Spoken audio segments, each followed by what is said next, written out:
créé. Donc, le sommet africain du commerce et de l'investissement a tenu sa deuxième édition à la ville d'Ifrane, au Royaume du Maroc, du 20 au 22 novembre 2017, sous le haut patronage de Sa Majesté le roi Mohamed VI. Organisé par l'association e-Africa sous le thème « L'Afrique fait confiance à l'Afrique », cette édition a connu la participation de plus de 150 entrepreneurs de 13 nationalités différentes, d'Europe, d'Asie et surtout d'Afrique.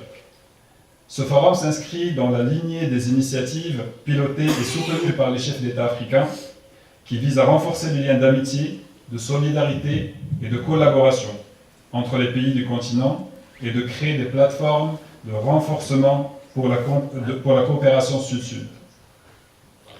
Ifrane Forum s'est fixé comme objectif de porter la voix des entrepreneurs et des investisseurs d'Afrique et de soumettre leurs recommandations aux chefs d'État et de gouvernement africains, notamment lors du sommet Afrique-Union européenne qui se tiendra à Abidjan la semaine prochaine.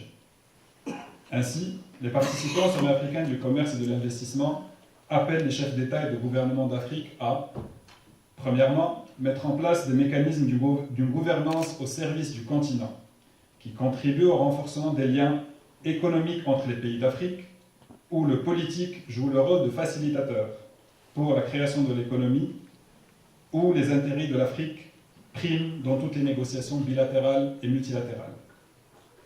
Deuxièmement, appuyer l'adhésion du Maroc à la CEDEAO, qui ouvrira les portes à une intégration régionale soutenue dans une logique gagnant-gagnant entre les pays de la région, et ce, dans la lignée de la recommandation de l'Union africaine pour la mise en place d'une zone économique intégrée. Troisièmement, améliorer la libre circulation des personnes, des biens et des services entre les pays d'Afrique, en vue de l'adoption du passeport africain, afin de faciliter les rencontres, les échanges et la coopération entre les différents pays. Quatrièmement, soutenir les compagnies aériennes nationales, afin de réviser les tarifs appliqués pour les vols intra-africains, qui constituent aujourd'hui un frein pour fluidifier les échanges et les affaires entre ces pays.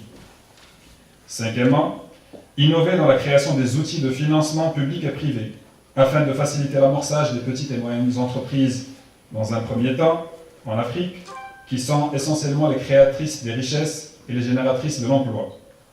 Sixièmement, mettre en place des initiatives qui visent à raconter l'histoire de l'Afrique différemment, afin de dépasser les clichés d'un continent de pauvreté, de guerre et d'insécurité, et pour construire l'image d'une Afrique, terre de richesse et d'opportunités pour les Africains et pour le monde. Septièmement, entreprendre toutes les mesures nécessaires pour un développement inclusif, où les femmes et les jeunes sont des locomotives de la dynamique de croissance et où les disparités sociales se resserrent afin de réduire les seuils de pauvreté. Les participants au sommet africain du commerce et de l'investissement s'engagent ainsi à créer officiellement le réseau e-Africa, dont les membres fondateurs sont vous, tous les participants à cette édition. Pendant sa première année, le réseau e-Africa aura comme objectif 1. La création d'une plateforme virtuelle, digitale, pour le maintien des contacts et les échanges entre les participants à cette édition et d'autres entrepreneurs d'Afrique et du monde qui souhaitent rejoindre ce réseau, afin de promouvoir les opportunités de collaboration et d'affaires. 2. La mise en place d'antennes régionales e-Africa dans les pays participants qui seront les moteurs de la dynamique de ce réseau. Ce n'est pas uniquement un réseau marocain, c'est un réseau africain, avec des possibilités de délocaliser l'organisation d'éditions régionales du sommet africain du commerce et de l'investissement dans ces pays qui le souhaitent. L'association de l'Université Al-Akhawaï, partenaire de cette édition, pour offrir des formations physiques ou digitales en faveur des entrepreneurs d'Afrique et des start-upers principalement, afin de renforcer leurs capacités et leurs connaissances. 4. L'initiation d'un fonds de soutien aux start-up africaines et l'implication des pouvoirs publics et des banques privées dans sa mise en place. Et nous avons déjà des volontaires pour initier ce travail. 5. Le lancement de réflexions visant à la mise en place d'outils pour le renforcement des capacités du capital et des entreprises africaines et améliorer les échanges entre les pays.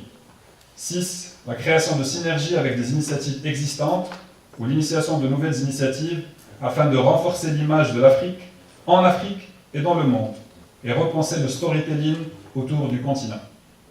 Je vous donne également rendez-vous à la prochaine édition du IFRAN Forum pour la constitution du conseil d'administration du réseau e-Africa, qui devra être représentatif de tous les pays qui vont contribuer à l'essor de ce réseau pendant sa première année. Je vous remercie de votre présence. J'espère que nous avons bien pris soin de vous. Croyez-nous, nous avons fait le maximum pour que votre séjour à IFRAN et au Maroc se passe dans de très bonnes conditions. Et encore une fois, je suis très ravi de faire votre connaissance et j'espère que ce n'est que le début d'une relation africaine, amicale et surtout dans la durée.